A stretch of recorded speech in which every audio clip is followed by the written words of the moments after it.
Welcome, ladies and gentlemen. Today we'll be studying the Constitution, Article 3, and maybe Article 4. We don't know. As you grab Michael Holler's book, I'd like to thank you for joining us as we take one step further on our journey through the history and foundation of the United States of America.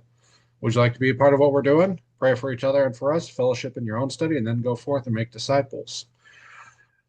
Two notes. This week we're playing What Did Joshua Get Wrong Last Time? And what I got wrong is at the very end, Article 2, Section 4, really quick. I wondered who could arrest, impeach, and convict the president. And exactly 4 hours later, I woke up and I was like, Congress. Congress can do that.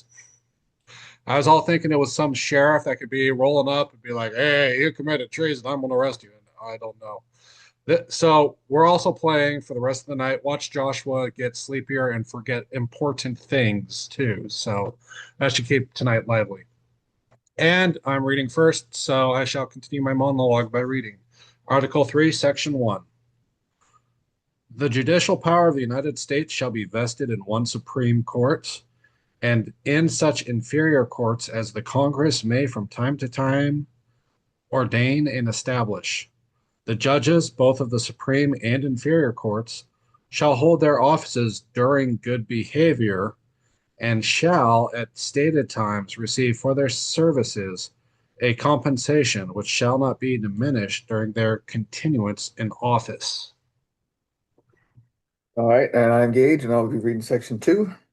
The judicial power shall extend to all cases in law and equity arising under this Constitution, the laws of the United States, and treaties made, or which shall be made, under their authority, to all cases affecting ambassadors, other public ministers and consuls, to all cases of admiralty and maritime jurisdiction, to controversies to which the United States shall be a party, to controversies between two or more states, between a state and citizens of another state, between citizens of different states, between citizens of the same state claiming lands under grants of different states, and between a state or the citizens thereof and foreign states, citizens or objects.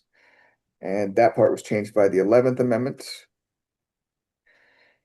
In all cases affecting ambassadors, other public ministers and consuls, and those in which a state shall be party, the Supreme Court shall have original jurisdiction. In all the other cases before mentioned, the Supreme Court shall have appellate jurisdiction, both as to law and fact, with such exceptions, and under such regulations as the Congress shall make. The trial of all crimes, except in cases of impeachment, shall be by jury, and such trial shall be held in the state where the said crime shall have been committed. But when not committed within any state, the trial shall be at such place or places as the Congress may by law have directed. My name is Doug, and I'll be reading Section 3. Treason against the United States shall consist only in levying war against them, or in adhering to their enemies, giving them aid and comfort. No person shall be convicted of treason unless on the testimony of two witnesses to the same overt act, or on confession in open court. The Congress shall have power to declare the punishment of treason, but no attainer of treason shall work corruption of blood or forfeiture except during the life of the person attainted. Well, this is a fun section. All right, first thoughts. Yeah, so it's kind of open-ended there. They give the Supreme Court, judicial power and kind of say, figure it out on your own, go from there. Do we know what did it look like at the beginning? You know what the Supreme Court looked like? The judicial system as a whole? The original justices of the 13 colonies, one name comes to mind. His name was John Jay, and he didn't like his job because he didn't think there'd be enough power in his position as a Supreme Court justice to change things. I think that's him. I could be wrong, though. I probably am. But originally, well, Section 2 shows what cases they were supposed to be adjudicating. and those were all border cases. So that was a case between um shoot, like between Georgia and South Carolina, or Georgia and New York. So wherever a border came in conflict, the Supreme Court came in. Otherwise, it was supposed to be taken care of by the regular states. Now, that part was changed. And if we go into Section 2 by the 11th Amendment, that last part, the judicial power will also encompass all controversies in which the United States is one of the parties, all controversies between two or more states, between citizens of different states, and between citizens of the same state who are claiming lands under grants of different states. So even with those changes,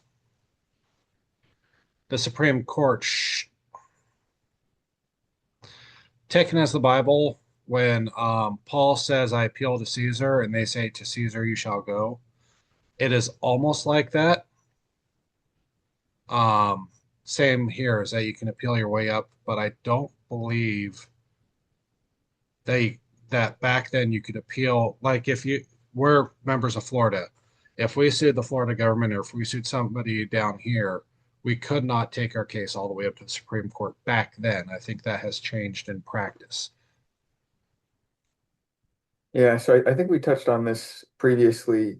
You start at, the lowest level, and like you say, you work your way up. Is there a Supreme Court by state basis, or do they call it something else? Every state has its own Supreme Court. Okay. So there's the Florida Supreme Court, kind of like there's the Florida legislature we covered several months ago. Um, and then there is the Circuit Court of Appeals, and that is a federal court, and there's a bunch of them. I don't know what Florida's is, but Washington State's was the ninth, what was called the Ninth Circus. So the Ninth Circuit, because whatever liberal thing happened. And they said all liberal things are good, sided against everything, had the most overturnings by the Supreme Court for their judicial Yeah, badness, malpractice, I should say. sick. Yeah. So and from those appeals courts is where we get the nominations for Supreme Courts, Mm. mostly. So the appeal courts sit above the state courts. Is that what you said, the state Supreme Courts? Correct. Okay. And so above the appeal courts or is the Supreme Court? Correct. Hmm, interesting. Yeah, the appeals court, once again, there's 13. They cover all sorts of things. But it's kind of interesting. My first thought's going back to Article 3, Section 1, and it says, shall hold their offices during good behavior, Hmm. not lifelong appointments. They still have to behave well. Yeah. But So it who over. decides that? What's Is that, that Doug? like, is that who exactly is enforcing or deciding, what good behavior looks like? Is it Going just back to my mistake from last week, Congress. got it? Sheriff rolls up on the Supreme Court. Well, you guys have been behaving. Gotta attack y'all off to prison. No, it's the same impeachment process for the Supreme Court. And that was like a super majority? Was that It An impeachment starts in the wow, I'm spacing, House of Representatives, Mhm. and it's a basic majority, and then the conviction happens in the Senate, which is also a basic majority. So both houses have to get involved and Oh. convict. It might be a supermajority. I don't know. I'm surprised it would be a basic majority because I feel like if you have, especially like considering now, unless things have changed, it would just be like, oh, we're just going to replace everyone that we don't agree with. Well, the other part of that is good behavior. What is good behavior? Yeah. I mean, yeah, exactly. What is good behavior? Um, Yeah. Perhaps using Cat GPT to write your opinions might be considered bad behavior. Did they touch on that? Because I'm looking through the amendments, and I'm looking for um how the Supreme Court gets, impeached, and like what like you said, what counts as good behavior and what's deemed bad behavior. Yeah. Did we cover previously a section on impeachments, or has it just been impeachments? Let me go back to Article 1 because that's Congress, and I'll glance through that really quick. It's only half the Constitution, you know. Yeah, right.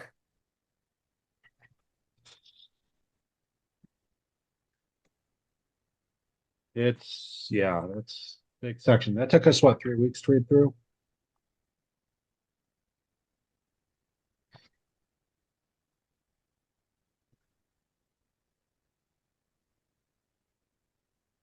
Back to Section 3. The Senate shall have the sole power to try. The Senate shall have the sole power to try all impeachments when sitting for that purpose.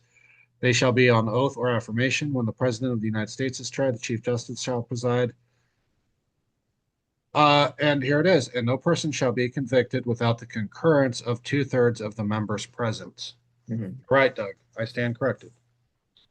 You weren't even here for that week. Good job. Oh, thank you. That's happening. Yeah.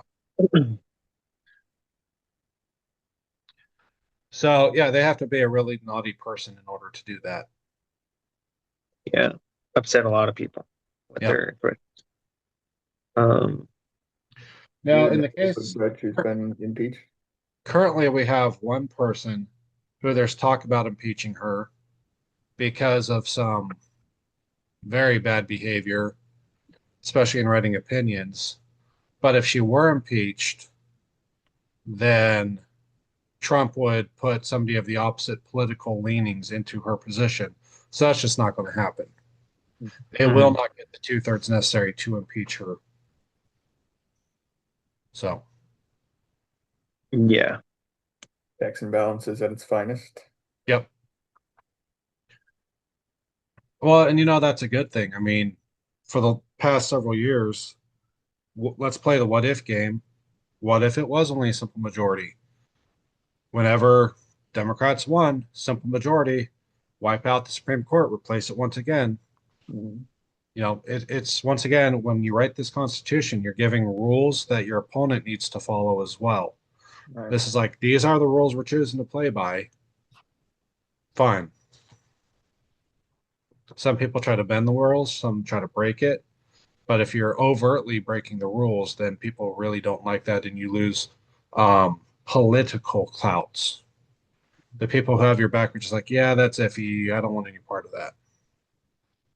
So, Yeah. Hmm. As it should be.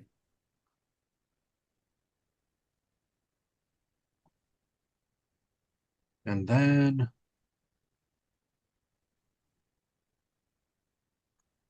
the trial of all crimes shall be by jury, except in case of impeachment, shall be by jury, going to the end of section 2. Um, and such trial shall be held in the state where the said crime shall have been committed. But when not committed within any state, the trial shall be at such place or places as the Congress may by law have directed. Going back to the United States Constitution, Declaration of Independence. Remember, there was that part where the king would basically take prisoners back to England to try them there. And Mhm. this is a section saying no. If somebody's tried, they get tried in their own state in that locale. They don't get to be pulled out of that state. Hmm. So, Yeah, so how do they decide if, the crime was committed multiple states across borders? What happens then? Do they get tried in each state? for each crime, yes. States do extraditions. Okay. They'll be like, "Hey, we found this guy. Ted Bundy, I think, is a classic example because he went from Washington down into Nevada or Utah with just a trail of bodies all the way southeast. And when he was finally captured, was tried, extradited, tried, extradited, tried, extradited, tried. So everybody wanted a piece of him. So he was basically, it was basically pick which prison he actually dies in at that point. Yeah. Mm. If I got my serial killer correct, I don't memorize them. Might have Okay, been a so different serial killer. that leads me to two different questions. So let's say, um, because you can only be tried for a crime one time, right? Correct. So let's say you're a drug trafficker and you're trafficking from California to Georgia or something like that. Right. Can you be tried for drug trafficking in both states? Sure. Okay. Yeah. Um, and then is there so Well, so so go ahead. if it's the same crime, let's just say you picked up the drugs in one state and sold the drugs in the other, it's where the crime took place. So we're talking one crime. Gotcha. Okay.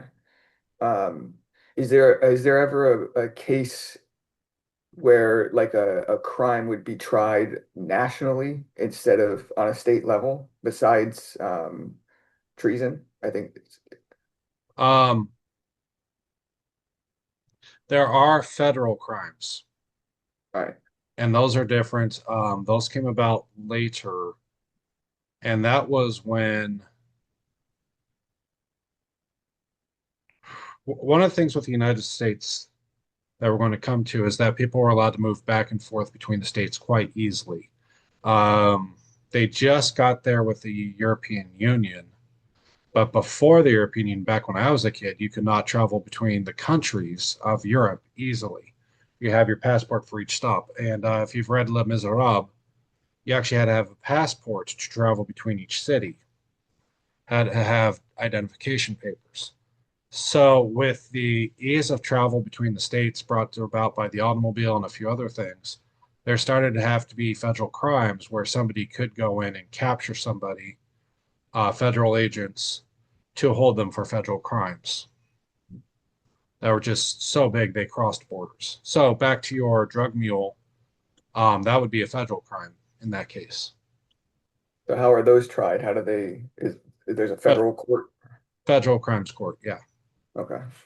Um, when Trump was elected last time, he pushed forward putting several more federal criminals to death, ensuring the death penalty, putting them back on death row, and ending their lives soon for their federal crimes. And he had the authority to do that because what they had committed were federal crimes, federal murders, and the such. So Hmm. there, So the, go ahead. so for jumping jurisdictions, then the federal government comes in. Okay.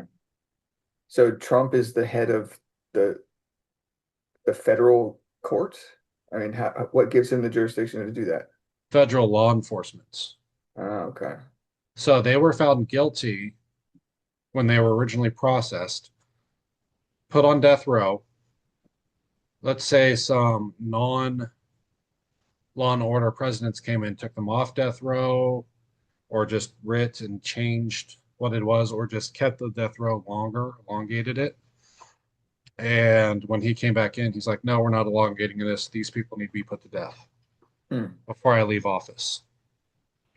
And we're not talking, guy was on the street selling drugs and he got put, death penalty. These are heinous um, stories that when I heard of one of the crimes, I wanted to go vomit. This is Hmm. total depravity, why humans need a savior in Jesus Christ type stuff, Yeah. like Ted Bundy. So So so the president's job to enforce the law, um, told you I had a cat. Um, the federal law, or the president's job to enforce the law also means carrying out the punishment for federal executor crimes. is the executive, Okay. executes. Yeah. So he's not the judge, but he is the No. executioner. Hmm. Interesting. Okay. Hmm. So end of section 3. So most of section 3 is about the courts, but then in this last chunk, it it reinforces Congress.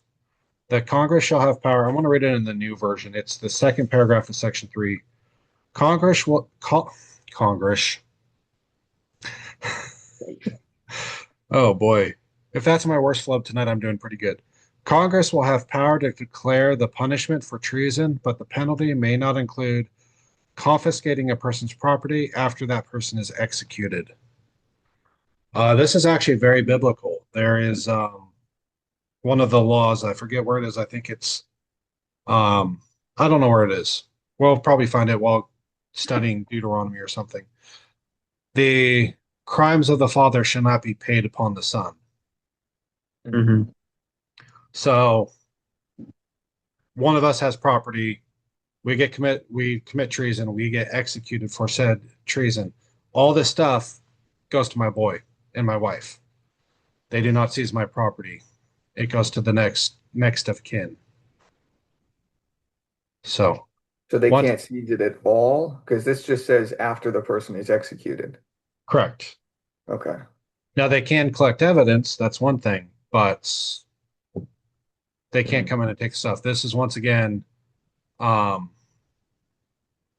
the crown was kind of evil when they executed somebody for treason. Then they would come in and ransack everything, take everything, and it Mhm. was happening way back into the Middle Ages too. Mhm. So Now, Um, is this made because, bad actors or just in general good principle or what's both? that? Like, was this kind of put forth because of like potential like bad actors just kind of being like, we're going to set someone up because we want their stuff? Or, Uh, most of the laws they made were based on experience and then a good understanding of history. mm, So I was under the impression that the punishment for treason is always death. So that's not the case. It's kind of up for case by case basis. It says I'm Congress not sure. declare it. I think we read previously in an article that it should be death or life imprisonment or exile. In the case of Benedict Arnold, which was before this, he was exiled to Great Britain. No, I didn't know. I thought he was quartered. I did not know that. Yeah, he was exiled. One of my books has a story about how when he knew he was dying, he got dressed in his colonial uniform instead of a British uniform Huh. because of the regret he had How long was he exiled? Do you know? the rest of his life. Right, but do you know how long that was? No, Enough time to think about it, apparently. I don't even know what book it's in. I'm guessing Taking the High Ground by O'Leary. So That's really fascinating. I wonder what. so, okay. Go ahead, Doug. I was just going to ask a question regarding, um, and just the original language and trying to understand what it meant by shall work corruption of blood. yep, that may be referencing a British law Mm,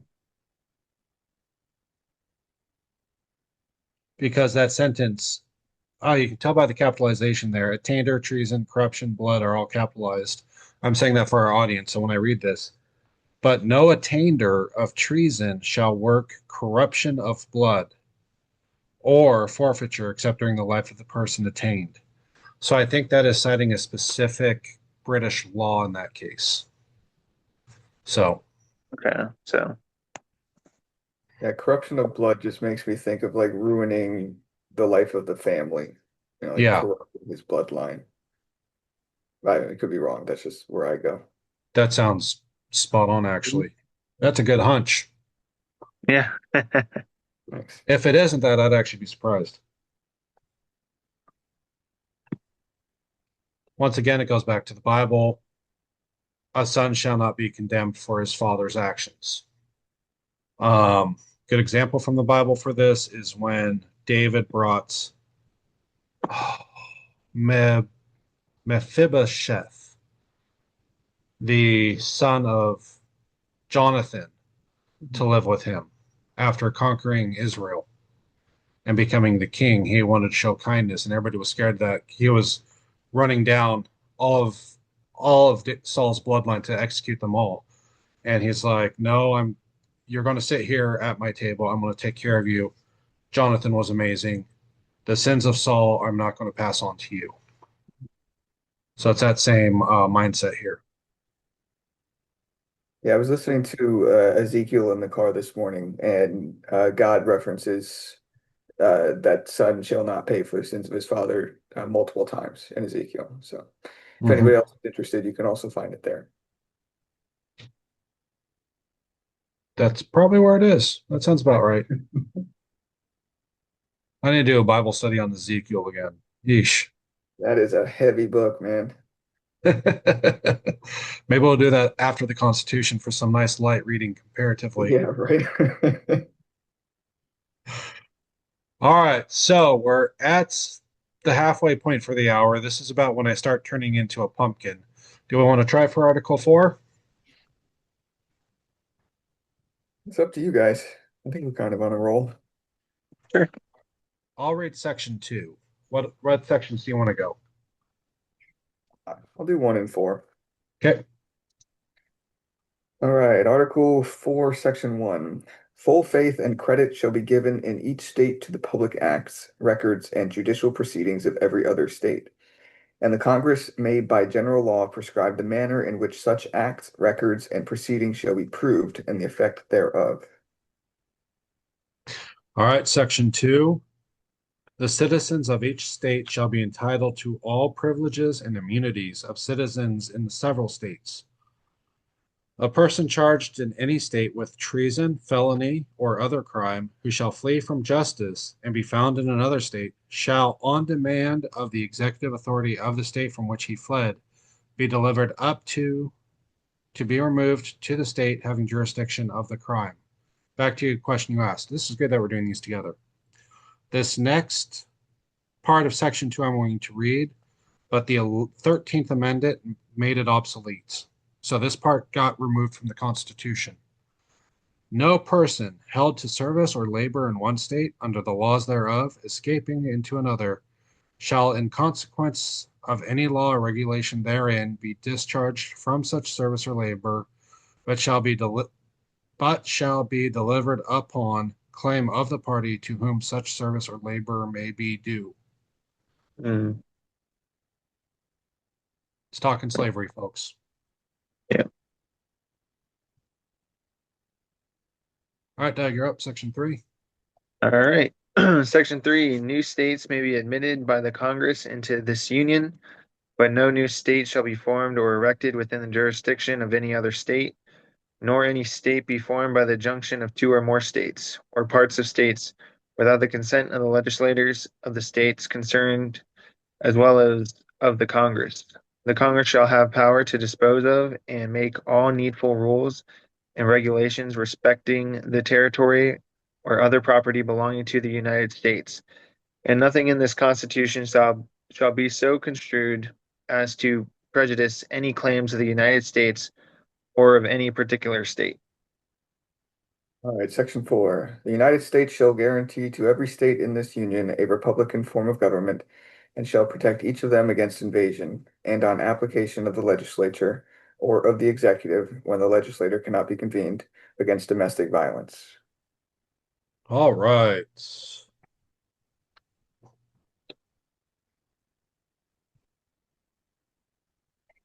Yeah, so So the this, beginning, go ahead. just going to say the beginning kind of references back to what you were talking about, making it easy to travel between the states. Um, and gives us the same rights in every state as the people that live there. So section 3 was about the courts specifically, and now Article 4 is about the states and how they interact. And Yeah, yeah, and you said it wasn't like that in in the European countries where you could travel freely among them um, until way after this. So Right. that's really cool, really good foresight, um, to think ahead like that and um, to grant that freedom, to do so. Hmm. But once again, back to your point about crime, is if they commit a crime, they can be brought back to face the judgments thereof. Yeah. Now, interesting, this first sentence in section 2, the citizens of each state shall be entitled to all privileges and immunities of citizens in the several states. That one is under attack. There was a story out of New Jersey where a gal left her state, accidentally came into New Jersey with her handgun, and it was illegal in New Jersey. So she spent 5 to 10 years in prison. And I think Trump pardoned her in his first shift way back when. And that's part of the attack on this is once again Second Amendment rights, which we'll cover Second Amendment later. She had privileges and immunities in her home states, and New Jersey actually did not respect her immunities, and they should have. If I'm getting that story correct, this is from memory, and I'm tired. Mhm. But there's So, a, so if you have a freedom in one state, it transfers to the next one, even if it's illegal in that state. it should, Okay. Yeah, the first place my brain goes is marijuana because that's a hot topic right now too. Uh, correct. so I remember when it was first legalized in Colorado, you could take it out, up to a certain quantity, and it still be legal in the state that you took it to. Yeah. Uh, But the interesting thing with marijuana is still federally illegal. yeah, So those states are indeed facing federal crimes. Um, the other fun thing is because any bank that wants to keep its FDIC cannot take pot money, pot right. business money. So they have to use unsecured banks in order to move their money around. Mm. Hmm, that's interesting. Yeah. So there is that question there, and we're going to leave it for the viewer there. Is let's say Texas makes automatic weapons legal, fully full auto. But other states, once again, that's another federal issue, is that the federal government has made full auto weapons illegal without specific, very, very specific, very difficult hurdles to jump through in those cases.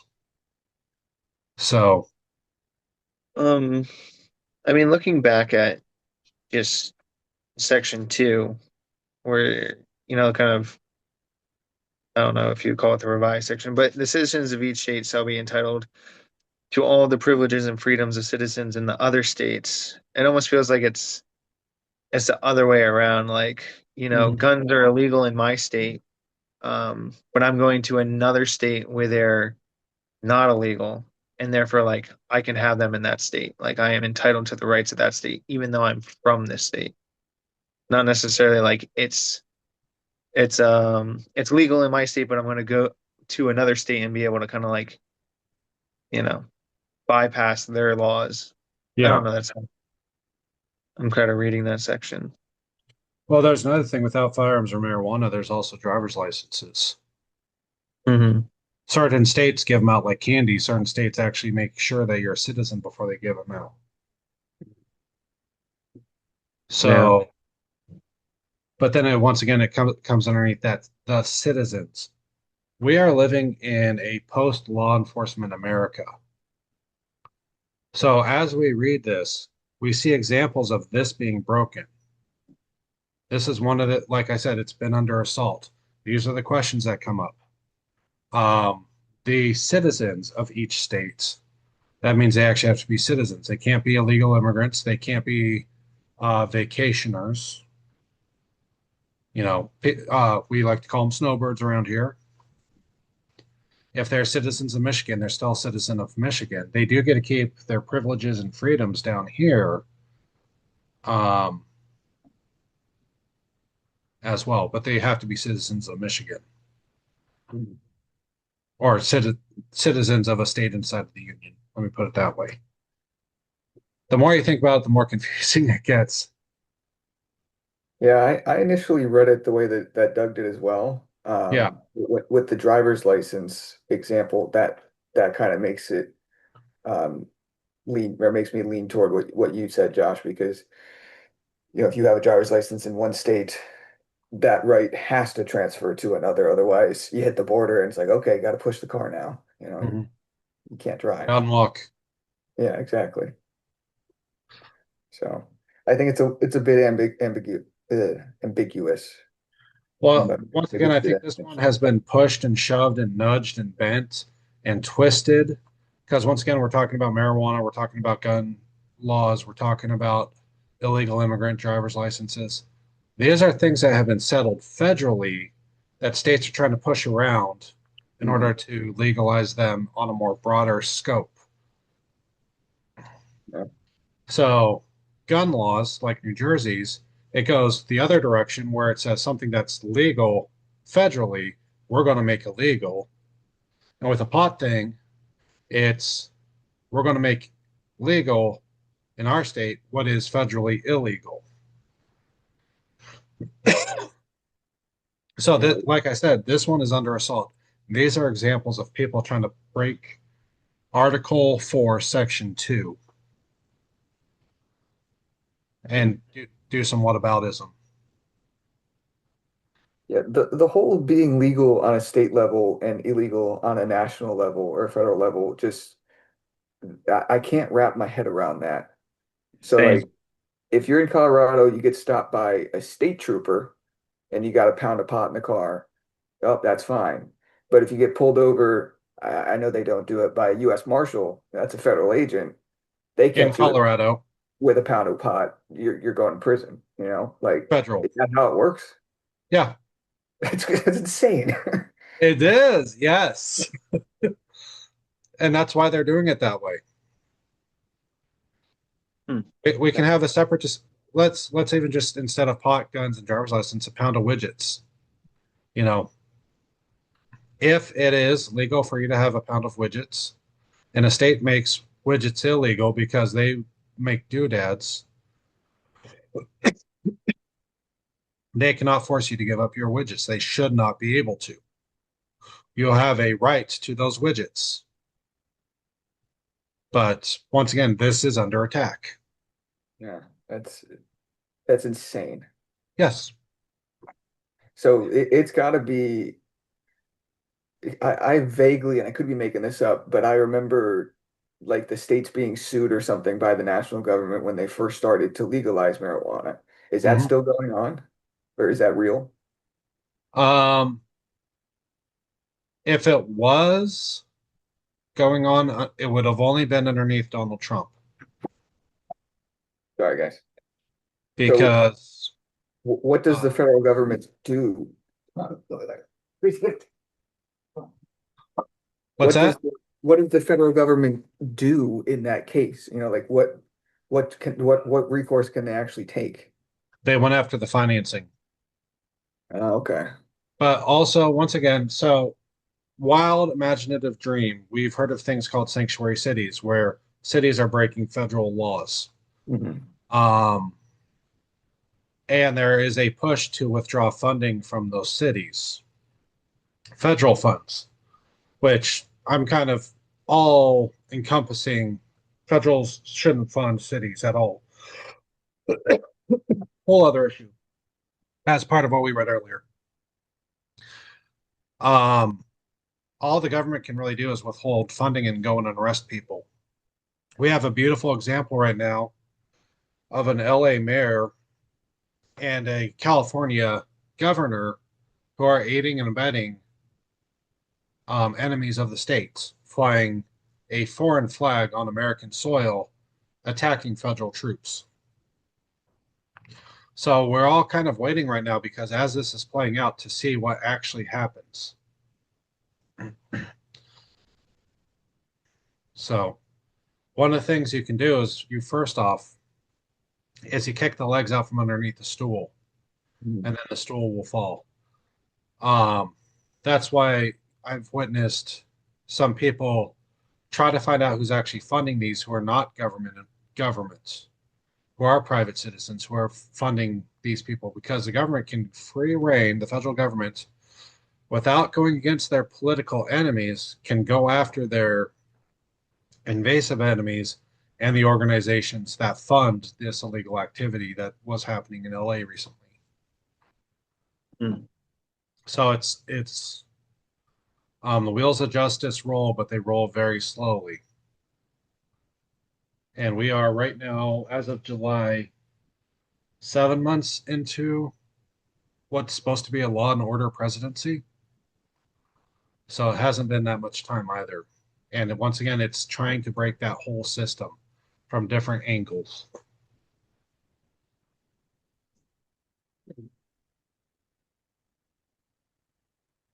Have you guys crossed the American border before?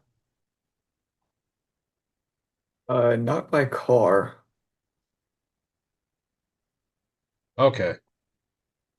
I did some, well, my part was actually being exhausted because it was 118 degrees out and I was not made for that. I went down to try to help build a house in Tijuana. Failed miserably because I just was out of it. And coming back across the border was no easy picnic, even with a van full of 15 gringos. So you still had to show ID. You still had to read off everybody's driver's license to make sure everybody was who they said they were. And he's looking at the funny thing. Ours was kind of a hilarious person putting it in time reference. He's looking at the cards. He looks up and says, "John McCain," and we're all like, "That sounds familiar, but who was that?" He was running for president. But anyway, but it is that there's still security at the border of the American border that's not there once again of the state borders. Going back to Gage's earlier points.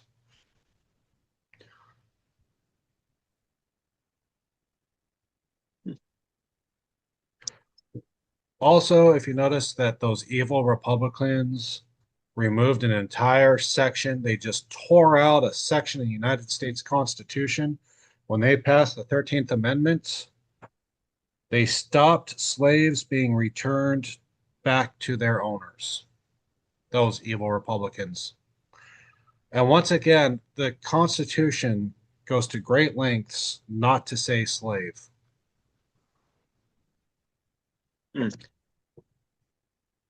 Never Pro- noticed that.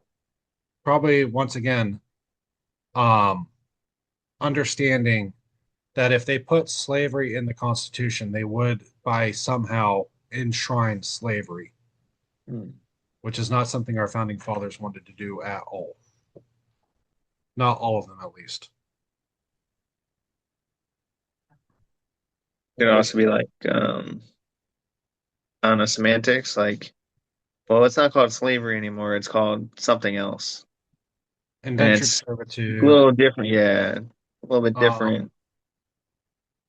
burden of the white man, Hmm. another one. White man's burden was another one.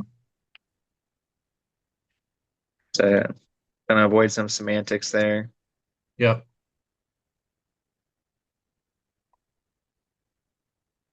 Yeah, and at the time that was removed, that was right after, I'd like to say that, is it Dred Scott?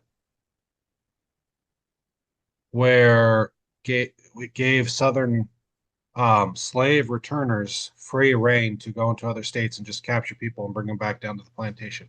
Some were runaway slaves, some were not. There was a Mm. movie called 12 Years a Slave. And part of those evil Republicans tearing up the Constitution, pulling this section out, was to stop that horrid practice. Nice. Yeah.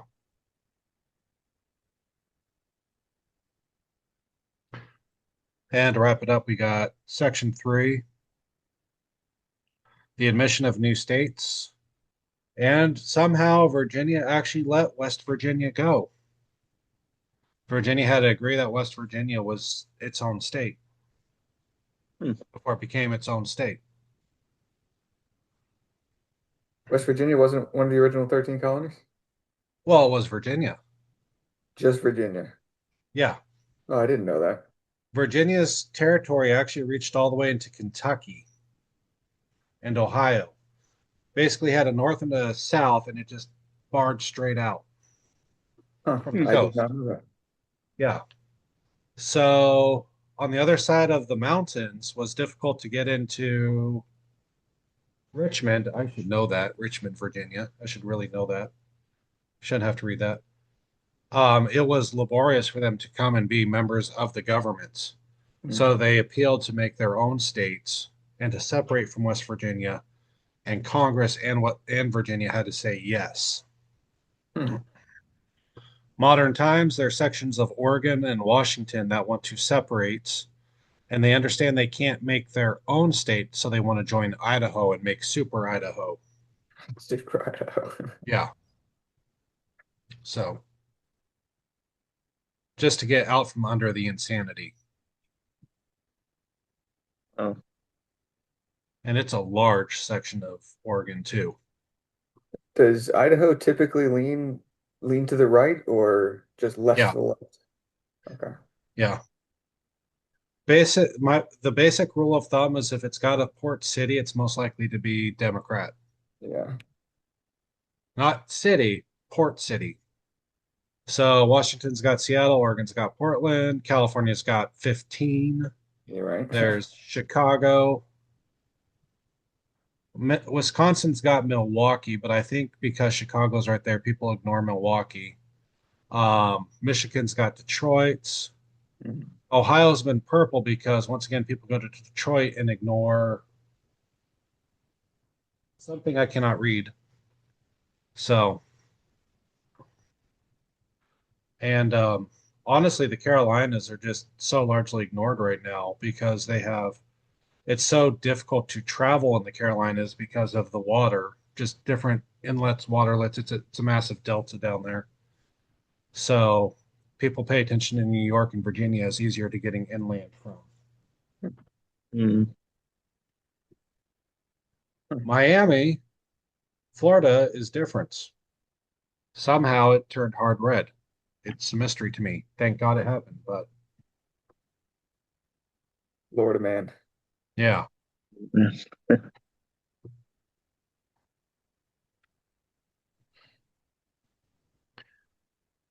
Then the next chunk is talking about the territories or other property belonging to the United States. And we have several. We got like off the top of my head, Puerto Rico, Samoa, and the Sandwich Islands. And there's a bunch of other territories that are not officially states of the Union. And back in the 50s, Hawaii was a territory, Alaska was a territory, and it took an act of Congress to bring those in as states. So, Why were they decided to be brought in as states? Because I mean they're outliers like geographically. So yeah, what makes them, do you know what made them states? I don't, Puerto Rico would make more sense than Hawaii, Right? but I think there was such a large military force post World War II Okay. that, off the top of my head, guessing, pure conjecture, is after they got invaded by Japan, both of them got hit by Japan. Mhm. That it made sense to make them states, help localize, help militarize the local populace for defense Mhm. in case stuff happens. It's a very strategic location. Yep. Yeah, that makes sense. Fun fact, if true, you can't actually take a boat between the islands of Hawaii because Wow. my guess is the water's too churny. Hmm. It's very rocky in Hawaii too, I believe. So Yeah, maybe it's just like impassable, might hit a volcano coming up, right? but that might not even be a fact. I could be totally wrong there, and that might just be like last week. All right. And finally, Section 4, the United States shall guarantee to every state in this union a Republican form of government. Did you hear that in the back? It's not a democracy.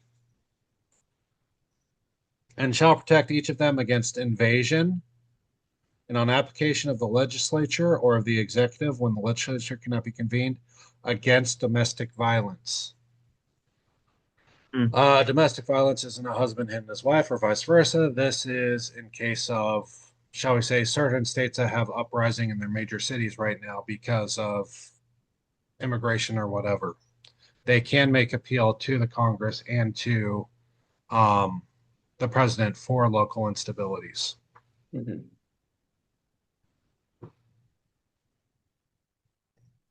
Even self-created ones. Yeah. Wild, insane dream. A little while ago, Republicans nearly impeached, withdrew Gavin Newsom as governor. Be hilarious that while ICE is removing people, he actually lost the votes to keep him governor, and they tried again to impeach him and then called on Trump to come in and bring in the troops and finish the work of cleaning up California. And they could at that point. Hmm. Was that a dream you had, or was that something that almost happened? Fantasy. Okay. Yeah. Utter and complete fantasy.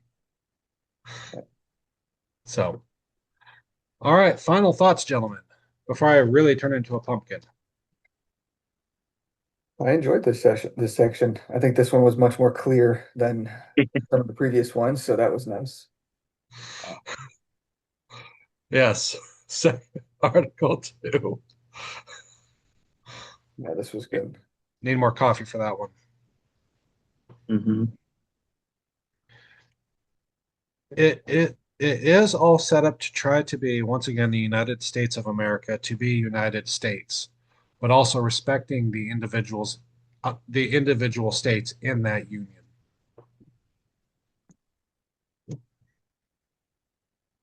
Yeah.